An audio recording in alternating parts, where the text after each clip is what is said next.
Olá, estudantes do curso de Metafísica 2.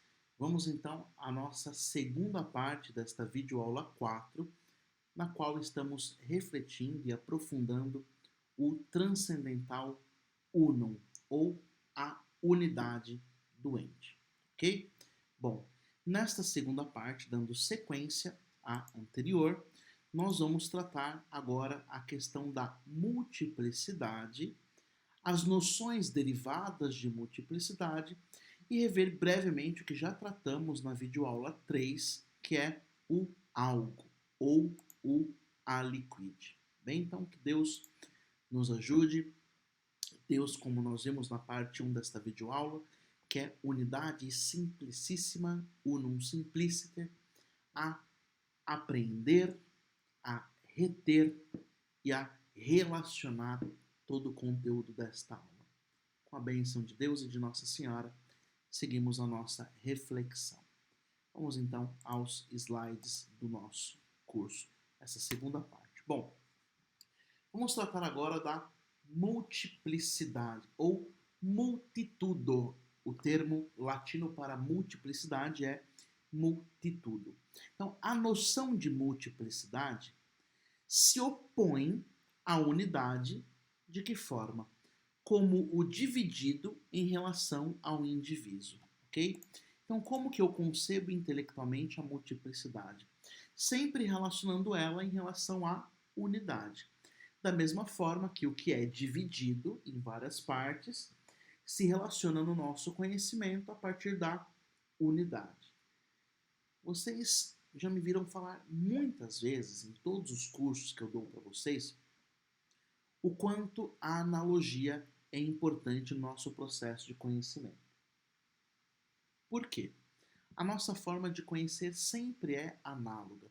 Nós não podemos conhecer nada neste mundo de modo unívoco. Então, como que eu posso conceber intelectualmente o infinito? Porque eu tenho experiência com o que é finito, com o que acaba. Então, analogamente, eu posso pensar no que não acaba. Como é que eu posso pensar o não ser? Se o não ser não existe na realidade. O não ser é ausência, é privação total de ser. Porque eu tenho experiência com o ser. Então posso conceber intelectualmente o ser. Veja, a analogia é sempre muito importante. E aqui, a noção de multiplicidade faz sempre referência a quê? A unidade.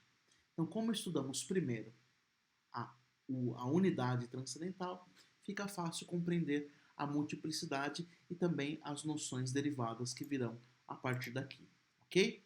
Então, os entes, enquanto divididos uns dos outros, são múltiplos. Então, um ente, enquanto não é outro, ele vai ser sempre múltiplo. Logo, entendemos a unidade de cada ente como indivisão, ok? Interna, como indivisão interna, claro, ou ausência de separação intrínseca. Ou seja, são vários entes que me dá a entender a noção de multiplicidade. De que forma isso se dá na realidade? Aí guarda aí essas 4 nuvenzinhas.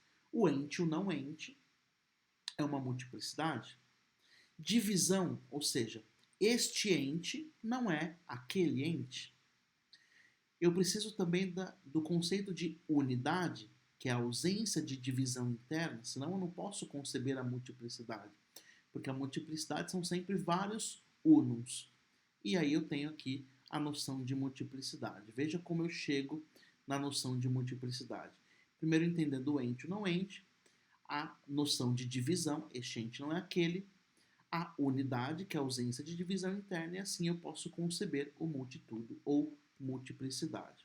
Ok? Noções derivadas à unidade. Quais são essas noções? A noção de identidade, a igualdade e a semelhança são relações entre entes derivadas da unidade. Pessoal, aqui muito importante vocês prestarem atenção. Então, são essas 3 noções: identidade, igualdade e semelhança. Elas são, portanto, noções derivadas da unidade. E por que é importante você prestar atenção aqui? Porque na nossa linguagem comum, Identidade e igualdade muitas vezes, por exemplo, são sinônimos. Mas metafisicamente falando, na linguagem filosófica precisa, é diferente dizer que uma coisa é idêntica e que ela é igual. É diferente você dizer que uma coisa é semelhante à outra e uma coisa igual à outra. Ainda que na nossa linguagem comum, muitas vezes utilizamos essas palavras para significar a mesma coisa. Mas, metafisicamente falando, uma coisa é a identidade, outra coisa a identidade e outra a semelhança. É disso que se trata essa segunda parte da aula de hoje, ok? Bom, o uno na substância é idêntico. O que significa isso? O transcendental unidade ao interno da substância é propriamente o conceito de identidade. O que significa isso? Fique tranquilo. Em sentido estrito, é a conveniência de uma coisa consigo mesma, ou seja, uma coisa só é idêntica a ela mesma. Nós vimos isso também nas primeiras aulas de lógica, lembra? Princípio de não contradição e princípio de identidade. Uma coisa só é idêntica a ela mesma. Pensa assim, para ficar mais fácil. Cada ser humano tem a sua identidade, até a sua certidão de identidade. Mesmo que sejam gêmeos univitelinos, cada um tem a sua identidade. Um só é idêntico a si mesmo. Inclusive, a sua impressão digital é diferente um do outro. Ainda que eles sejam muito iguais, muito semelhantes, idêntico somente a si mesmo. Isso em sentido estrito, ok? Em sentido lato, mais amplo, nós podemos dizer que é uma coincidência de coisas distintas em algo comum. Por exemplo, em espécie e em gênero. Assim eu posso dizer, por exemplo, que todos os homens têm uma dignidade idêntica. Por quê? Não importa a sua condição, a sua raça, a sua cor, o seu grau de intelectualidade, de socioeconômico, a sua dignidade procede da sua própria espécie, do seu gênero e assim por diante. Então, a dignidade é idêntica, aí no sentido mais lato, ok? Seguimos aqui.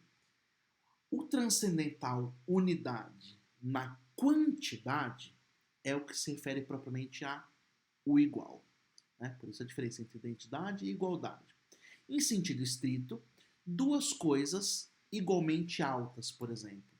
Imagina o seguinte, vamos ver se eu tenho aqui duas coisas da mesma altura. Vamos pensar esses dois clipes aqui. Eles têm exatamente o mesmo tamanho. Eles são iguais na altura, por exemplo. Isso em sentido estrito. Em sentido mais lato, nós podemos dizer que a quantidade de virtude ou de perfeição. Vamos pensar, dois homens que são igualmente fortes ou igualmente sábios, ok? Nós podemos falar assim de igualdade. Veja, não é identidade. Um homem é sábio, um homem é sábio, o outro homem também é sábio. A sabedoria deles tem a mesma quantidade, vamos dizer, a mesma perfeição. Mas uma coisa é um homem, outra coisa é o outro homem. Então veja que igualdade é uma noção derivada do transcendental unidade. É menos uno a igualdade do que a identidade, por exemplo. Uma coisa só é idêntica a si mesma. Igual, você já estendeu um pouquinho aí o conceito de unidade. E a unidade na qualidade é a semelhança. Nós vimos também, vocês devem ter visto no curso de Metafísica 1, que esses dois acidentes, quantidade e qualidade, né, substância, quantidade e qualidade, eles estão sempre muito próximos, né, a quantidade e a qualidade. A semelhança diz respeito à qualidade e a igualdade à quantidade. Então, o que é semelhança? Por exemplo, duas pessoas são semelhantes por sua prudência, pela sua cor, pelo seu temperamento, pelo seu modo de se comportar, de reagir a uma situação. Isso é semelhança. A semelhança também faz noção ao quê? A multiplicidade. E a multiplicidade faz referência sempre intelectualmente ao transcendental. Unidade. Ok? Padre, tudo isso parece muito óbvio, muito simples? Maravilha. Seguimos em frente. Mas ainda na aula de hoje, Ao fechar o tema, nós vamos ver por que é importante essas noções para o nosso conhecimento, por exemplo, teológico. Ok? Próximo slide. A diversidade, diferença e distinção são relações entre entes opostas à unidade. Isso aqui é bastante simples, tá? Mas aqui no final desse slide você vai entender o que eu quero dizer. Olha aí. A diversidade, diferença e distinção são relações entre entes opostas à unidade. Vamos lá. A diversidade é a multiplicidade na essência e se opõe à identidade. Por exemplo, um homem e um cachorro são diversos segundo a essência. Então, quando você está falando, por exemplo, de um homem e de um cachorro, metafisicamente falando, o correto é você usar o termo diversidade, porque diverso é aquilo que difere do outro em essência, ok? E quando se usa, por exemplo, metafisicamente falando, o termo diferença? A diferença é um tipo de diversidade, ou seja, eles convergem em algo, mas diferem em outro. Por exemplo, Pedro e João possuem a mesma essência. Qual a essência? Humana. Ambos são engenheiros, mas um é engenheiro civil e o outro mecânico. Veja, a diferença, portanto, é uma multiplicidade derivada da unidade, mais derivada do que, por exemplo, quando eu uso o termo diversidade. E distinção é a negação própria da identidade. Pode fazer referência à ordem da substância, à quantidade ou à relação. Por exemplo, dizemos que a natureza do homem é distinta à natureza do cachorro. A matéria é distinta da forma. Ou seja, uma coisa é muito diferente falar da dignidade do homem e a dignidade do cachorro. Elas são diferentes? Não. Elas são distintas. Diferente seria se elas tivessem a mesma essência. Mas é tão profunda a diferença de um homem e um cachorro que é mais correto dizer que a dignidade do homem é distinta do cachorro. Na nossa linguagem comum, a gente não diferencia muito esses termos, né? Diversidade, diferença e distinção. Metafisicamente falando, é importante. E aqui é o coração desta segunda parte da aula de hoje, tá bem?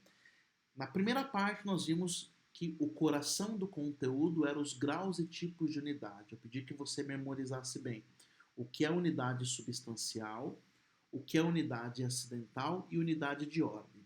E nesta parte aqui, as noções derivadas da unidade, que você entenda justamente isso.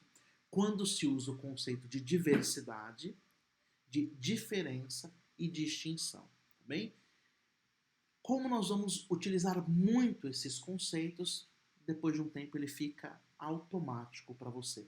Assim como parecia difícil quando você começou a estudar metafísica, conceito de ato e potência, lembra como era difícil estudar? Princípio de não contradição, o ser é, o ser não é e não pode não ser ao mesmo tempo sob o mesmo aspecto. Essência é aquilo que faz com que uma coisa seja aquilo que ela realmente é. Acidente é o que é, mas poderia não ser. Contingência, eram tudo termos tão difíceis, não é? E no entanto a gente usa hoje com tanta familiaridade, porque de tanto usar ficou comum. Ou água mole em pedra dura, tanto bate até que fura. Então não se assuste, porque isso vai ficando cada vez mais claro. E sabe por que é importante tudo isso? Aqui vou dar o sabor teológico, espiritual aqui para vocês. Quando vocês estudarem, por exemplo, em teologia, a Santíssima Trindade, vocês vão ver como é importante saber utilizar metafisicamente o termo diferença e distinção, por exemplo. Vamos pensar na Trindade. As três pessoas da Trindade, elas são realmente diferentes, diversas ou distintas? Será que a partir do que nós falamos nesse último slide você consegue responder isso? Pensa um pouquinho comigo. O Pai, o Filho e o Espírito Santo, segundo a teologia católica, cristã católica, são realmente diversos, diferentes ou distintos? Vamos voltar no slide e aí você vai ver como vai ficar mais fácil. Distinto como alios, referido ao supósito, ou seja, ao sujeito. Diverso, referente à natureza, diferença. Exemplo, a Santíssima Trindade. É um único Deus, portanto, a mesma natureza. Veja, a natureza do Pai, do Filho e do Espírito Santo não é diversa, é a mesma. Aonde se dá, portanto, a diferença entre eles? Na real distinção, que é a negação da identidade, ou seja, são três pessoas realmente distintas, mas a mesma natureza. Qual é a natureza? Divina. Veja como esse conceito vai ser retomado e vai ser importante para você quando estudar lá a Santíssima Trindade. Veja como a metafísica é importante. Espero que naquele momento você se lembre o quanto foi importante fazer um bom curso de metafísica aqui com o Padre Gilberto, não é? Bom, vamos falar brevemente sobre o algo ou a liquid, porque nós já tratamos disso na videoaula 3. O algo, né, ou a liquid, equivale a o outro que, né, o outro que também é, ou a liquid. Expressa que um ente no seio da multiplicidade se caracteriza por ser uma coisa distinta com respeito às demais. Por exemplo, este homem não é aquele homem. Este homem é um aliquid, aquele outro homem, um outro aliquid. Quando dizemos que este homem é algo ou alguém, nós estamos fazendo referência propriamente à sua unidade. Né? Já tratamos disso já na videoaula 3. Analogamente, algo também significa que o ente é o oposto perfeito ao não ente em absoluto.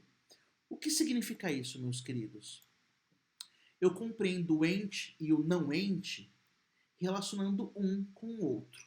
Então, qual seria o antônimo perfeito de aliquid? Em termo latino é o nihil, ou o nada. O nada é ausência absoluta de ser. E o aliquid é algum ser, ok? Isso nós já vimos também na aula anterior. Então essa nossa videoaula de hoje foi um pouquinho mais curta, ok? Apenas como apoio bibliográfico, seja da parte 1 desta videoaula 4, como desta segunda parte, está aí, né, na Metafísica de Aristóteles, que vocês utilizaram bastante no primeiro semestre, o livro 4, 5 e o 10º, tá bem? Em Santo Tomás, segue a mesma ordem, porque é o comentário que ele faz da Metafísica de Aristóteles, tá bem? E no manual aqui do meu querido professor Luiz Clavel, das páginas 199 a 209, se você quiser ler lá um pouquinho, aprofundar, tá aí o conteúdo. Ok, meus queridos? Espero que tenham gostado um pouquinho da aula de hoje. Não se preocupe se ela parecer um tanto quanto demasiado teórica, como eu disse anteriormente. Nós vamos utilizar tanto esses termos que cada vez eles tornam mais comuns a cada um de nós, ok? Um bom estudo e na oração de Santo Tomás pedimos a Deus plenamente uno que nos ajude a participar um pouquinho mais da sua unidade, a que o nosso conhecimento seja menos composto, com a ajuda dos nossos anjos, conhecer as coisas de modo mais profundo e principalmente reter essas coisas na nossa inteligência e que elas falem sem dúvida nenhuma ao nosso coração.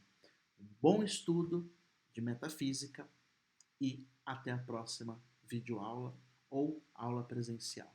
Que Deus te abençoe.